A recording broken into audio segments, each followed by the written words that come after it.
Se viene el debate económico y político también. El económico, por supuesto, porque terminamos con un dólar en casi 46 pesos, había llegado a 47 pesos, un riesgo país que se había elevado por más de 1000 puntos, que terminó en 939, y queremos saber cuál va a ser el pronóstico de la semana que viene, teniendo en consideración que el martes hay un paro general. Bienvenidos Martín Pollera, Sergio Chousa, Carlos De Angelis y Juan Carlos Alderete. ¿Cómo les va? Bienvenidos. ¿Qué va a pasar con el dólar? ¿Qué va a pasar con el riesgo país? ¿Mañana me pueden decir algo que puede pasar?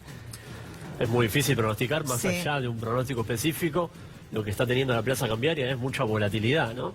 Hace mucho mal a la economía, no solamente que el dólar crezca, como creció la semana pasada, 10%, sino también estos ciclos que está teniendo, donde un día aumenta 3%, otro día baja 2%. Eso le hace mucho mal a la economía porque rompe todos los precios del mercado. Hoy vas a un mayorista a pedir precios, una lista de precios, y no te la dan. ¿Por qué? Porque obviamente el productor no sabe a qué costo de reposición va a poder recomprar los insumos. Con lo cual, me parece que estamos teniendo mucha volatilidad, una economía muy ruidosa, y esto es producto de que el Poder Ejecutivo tiene las manos atadas a la hora de disponer su política económica. Y esto es un resultado directo del acuerdo con el Fondo Monetario. ¿Estás de acuerdo? Sí, yo creo, y hay algo que me preocupa aún más, ¿no? Que es el precio de los alimentos. Sí. Sabemos que la inflación... ¿Se cumple lo de los precios esenciales? ¿Se está ¿Cómo? cumpliendo lo de los precios esenciales? Todavía no sabemos cuándo se va a lanzar la herramienta, porque como bien decía Sergio recién, la volatilidad del dólar se traslada a precios, y la verdad que ¿cómo hacemos para fijar los precios si no sabemos cuál es el valor del dólar? Varios municipios están llevando adelante políticas para tratar de romper esta cuestión de los precios para llegar a los sectores más vulnerables con mercados activos, pero son medidas que tratan de atenuar una crisis que es mucho más grande. Muchas veces le preguntan a los economistas, ¿esto cuándo estalla o cuándo choca el Titanic con el iceberg? Yo siempre doy la misma respuesta. Esto ya, como estallido económico, ya se produjo. Lo que estamos viendo es cuán cerca está el fuego. Y básicamente las medidas de alivio que hoy está tratando de llevar la gobernadora Vidal, el propio presidente Mauricio Macri, es a su propia gestión, porque realmente hablaron durante mucho tiempo de pesada herencia, pero las medidas de alivio no fueron en el marco de esa pesada herencia, fueron justamente en el marco de las políticas que ellos mismos aplicaron. Hablaste de los sectores más vulnerables, Alderete, o sea, sí, que trabaja la permanentemente. volatilidad del mercado, y todo lo que se puede hablar en función de la economía, acá lo principal es la política. Acá no hay una decisión política que se tome, todo lo contrario que este gobierno ha tomado. Porque si hay una decisión política, hay una inmoralidad de que en nuestro país se sigan muriendo chicos de hambre, como en el Chaco, como en la provincia de Salta. Hay millones de niñas, niños y adolescentes que no comen los nutrientes necesarios. Un daño irreparable es eso. La sociedad, todos los sectores políticos, la verdad que no tendrían que mirar para el costado. Van al paro, algunos multimedios se han dedicado en los últimos meses a nosotros, por ejemplo, de ponernos etiqueta, de descalificarnos choripanero, planero. Es decir, y creo que eso también se va dando vuelta porque la propia realidad golpea tan duramente que se ha empeorado la situación últimamente. Tanto hay un sector que ya empieza a tener no solo bronca, sino odio, un sector que tiene bronca y otro sector que está descontento, que es la clase media, porque acá todo nos llevan puesto. Van al paro el martes. Vamos al paro, por eso decía que de la política, primero que nada. Es decir, vamos al paro porque entendemos de que este gobierno que tiene una ceguera, una sordera total para con su pueblo, es decir, va a seguir adelante con su política. Y solamente la unidad de todo el campo popular, teniendo una visión de perspectiva, de futuro, y para que nuestro pueblo también tenga una esperanza, porque se le está yendo la esperanza con esta política a nuestro pueblo. Solamente parándonos, es decir, teniendo una mirada, dejando un poco el sectarismo, todo lo que muchas veces se dice de unidad, pero hace cola detrás mío. Es decir, hay que dejar todas esas cosas que siempre nos ha llevado. ¿Tu análisis político, Carlos? Mira, cuando Macri presentó, por decirlo de alguna forma, su nuevo plan para a llevar alivio, esta palabra que han usado tanto en este video con esta persona, alguien muy cercano pero de clase baja y demás, dijo, bueno, tenemos que aguantar hasta que dé resultado este plan del Fondo Monetario. Eso dijo Macri, se lo dijo a esta persona, y creo que eso resume todo, ¿no? Es el plan del Fondo Monetario. Estamos en el plan del Fondo Monetario. ¿Cuál es el plan del Fondo Monetario? Es muy sencillo, que la Argentina tenga acumulación, te sobra para pagar a la deuda, para pagar a los acreedores, primero a los acreedores financieros internacionales y por supuesto al Fondo Monetario. Entonces, en eso realmente no hay plan B.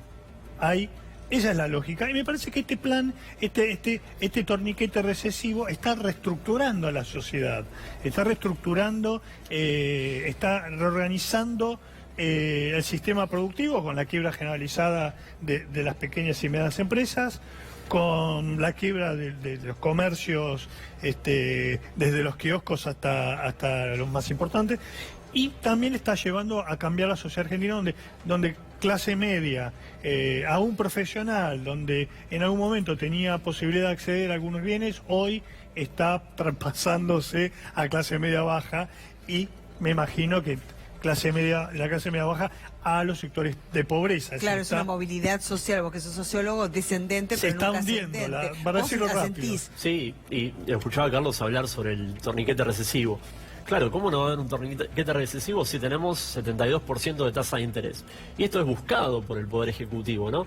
Hay una decisión ex profeso buscada a propósito, con el propósito de disminuir el gasto, pero a partir de eso, bueno, ralentizar la economía al punto de que sea la paz de los cementerios. No puede haber una economía que produzca, recién veía la placa industricidio, no puede haber un sector industrial pujante cuando vos tenés por un lado esta tasa de interés por las nubes, pero también tenés otros factores, tenés una caída de la demanda que no cesa, la caída de la demanda es formidable producto de los salarios están perdiendo contra la inflación hace más de un año. Y también tenés una competencia muy importante con las importaciones, que no cesaron por la quita de controles.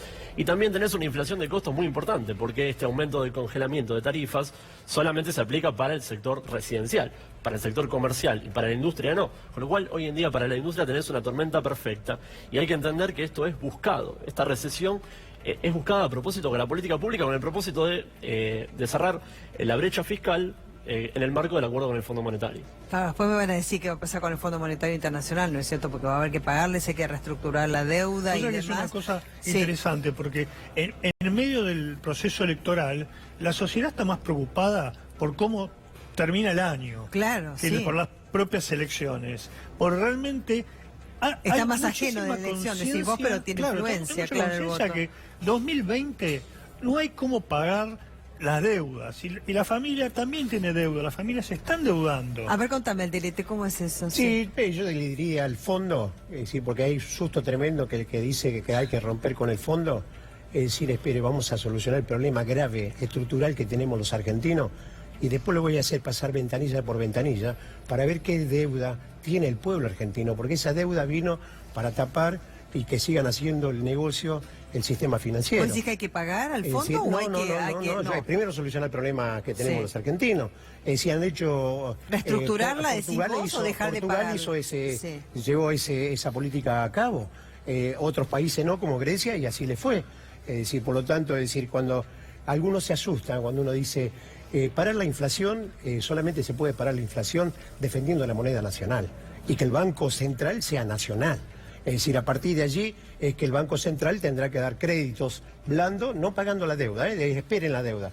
Es decir, vamos a pagar en algún momento, vamos a pagar porque otros gobiernos lo han pagado y han hecho lo mismo. Pero primero tenemos un problema de educación, de salud, de trabajo, de la industria nacional que la están destruyendo totalmente y cada vez son más los despidos. Nosotros tenemos 780 comedores en todo el país y cada vez lamentablemente van compañeros que lo despiden. Recientemente ni siquiera la indemnización porque el empresario realmente ha quedado sin un centavo, ¿no? Yo coincido en parte, digamos, con el análisis de Juan Carlos en cuanto a que es obvio que este plan de ajuste no pone como sectores prioritarios a los sectores que hoy más lo están sufriendo, que son las pequeñas y medianas empresas, son los trabajadores. Y está claro que la política del fondo con el gobierno nacional de ajuste no va a permitir no solamente sacarnos de esta situación, sino mucho menos poder pagar la deuda. Yo lo que sí creo es que hay que honrar, obviamente, esos compromisos, pero para poder honrar esos compromisos, lo primero que tenemos que tener es un plan de crecimiento que genere los dólares suficientes para poder cancelar las deudas. No hay manera de pensar en quedarnos fuera del mundo, de quedarnos sin pagarlo al Fondo Monetario Internacional, independientemente de que obviamente uno se tiene que sentar a negociar en qué términos y en qué formas se puede llevar adelante eso de una manera sostenible, como lo hizo Néstor Kirchner en el 2003. Pero me parece que son cosas que van de la mano, que no son cosas que vayan por caminos separados. Por supuesto, la prioridad es atender a los sectores más vulnerables. Muchísimas gracias a todos por haber venido.